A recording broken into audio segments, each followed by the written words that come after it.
That's how I'm feeling. It's impossible for me believing that I can't, that I won't make it happen. Just watch what I got, all the strength that I have in me. I'm gonna stand up tall, gonna walk through the fire. You can knock me down, I'll jump up even higher. And I believe everything I need. I know, yes I know, it's all inside of me. Yeah, it's all inside of me.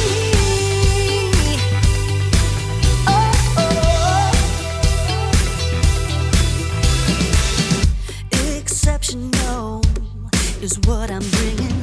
Unforgettable, seeing is believing, and the fire inside me pushing me to be who I am and what I was born to. I'm gonna stand up tall, gonna walk through the fire. You can knock me down, I'll jump up even higher. And I believe everything I need. I know, yes I know, it's all inside of me. Yeah, it's all inside of me.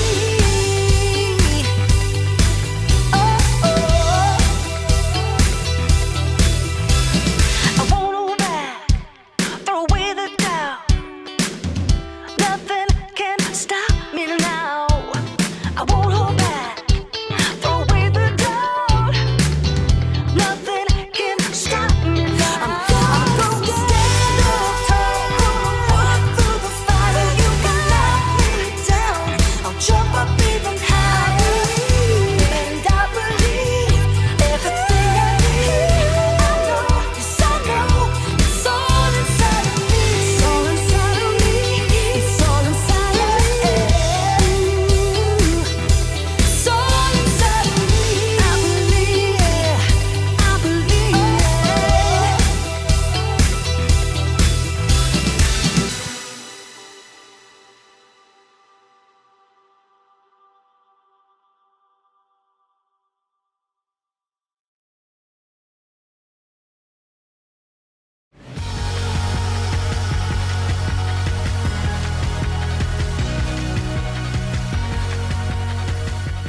You're the best around.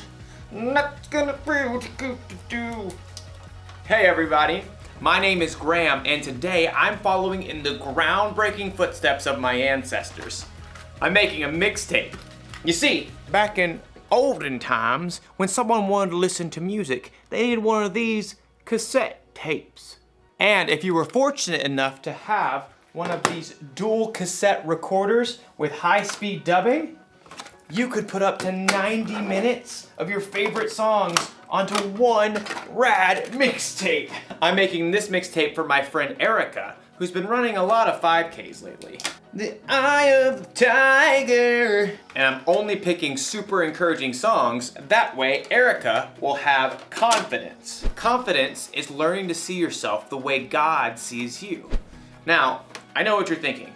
Wouldn't it be simpler just to make a playlist that Erica could listen to on her phone? Maybe, but this is all a part of the plan. My plan is to give this mixtape to Erica so she can listen to it while she's running. She probably doesn't have a tape player, so she'll borrow mine. And if she carries this thing around with her everywhere, she'll build up arm strength.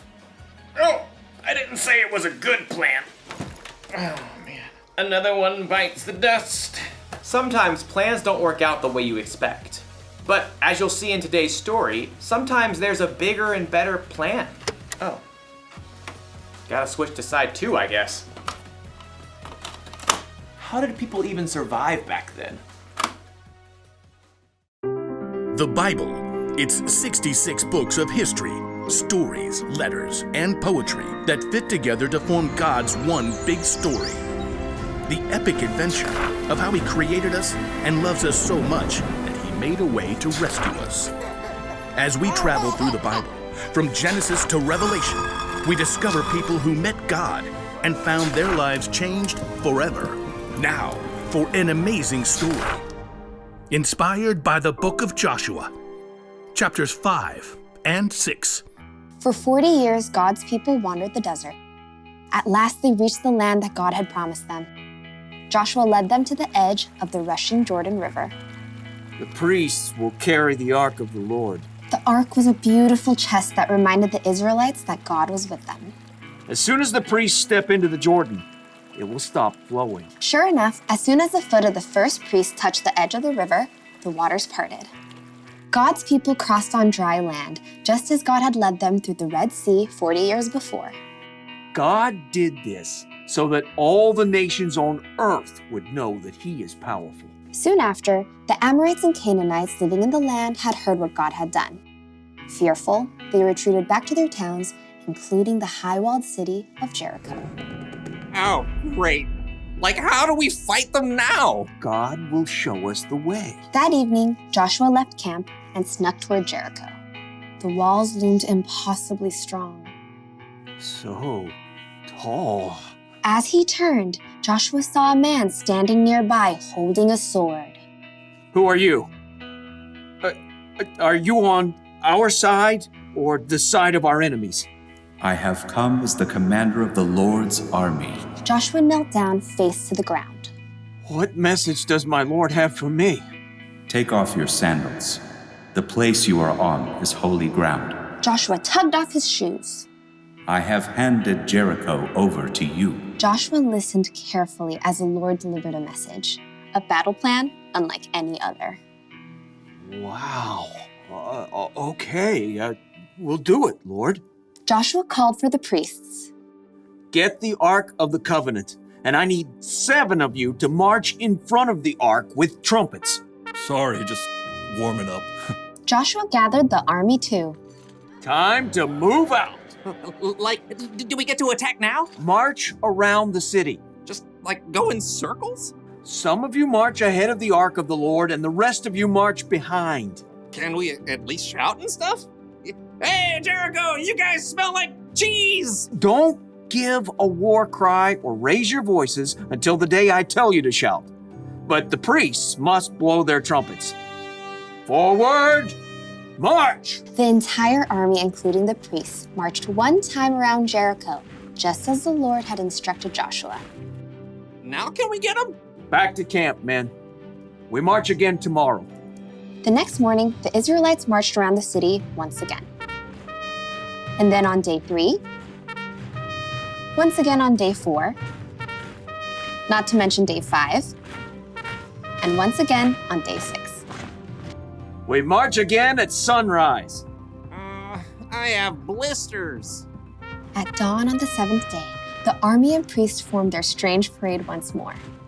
But this time, once they finished marching around the city one time, Joshua called out. Keep marching! Again? My feet are killing me. The Lord has told me we must march around the city 7 times today. On the 7th time around, the priests blew a long blast on their trumpets. Now shout! The Lord has given you the city! Yeah, it smells like cheese! As the shouts of the Israelites rang out in the clear morning air, something incredible happened. The massive walls of Jericho began to tremble. The gates shivered and quaked. Jagged cracks ran through the heavy stones. Rocks began to tumble from the tops of the walls. Little rocks, large stones, giant boulders, until at last the walls collapsed, crashing in on themselves. The ground quaked, and plumes of dust burst into the air. As the air cleared, the Israelites stared in amazement. The city of Jericho stood wide open. Take the city! With nothing standing in their way, the Israelites charged right in. That day, they completely defeated the city of Jericho. God was with Joshua, and he became well known everywhere in the land.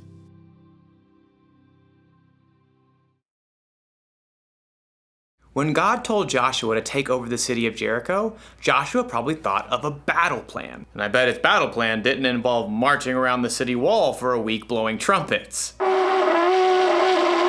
But Joshua followed God, and the Israelites took the city. He had confidence that God's plan was bigger and better. And that's not the only time God proved his plan was better. When Jesus, God's son, died on the cross, Jesus' disciples had to wonder, what is God thinking? Then in 3 days, when Jesus came back to life, it all became clear. God's plan is always better. The truth is, none of us know what the future holds. Your family might have to move out of the neighborhood or out of the state. You might get sick or break a bone. You might not get put on the team you tried out for. But when things don't go according to your plan, that's when you need to remind yourself, God's got you. You may not always know what God's plan is, but keep following him and have confidence that his plan is bigger and better. That's the one thing to remember today. God's plan is the best plan. My plan to make a mixtape for Erica is not the best plan. But it's still a lot of fun.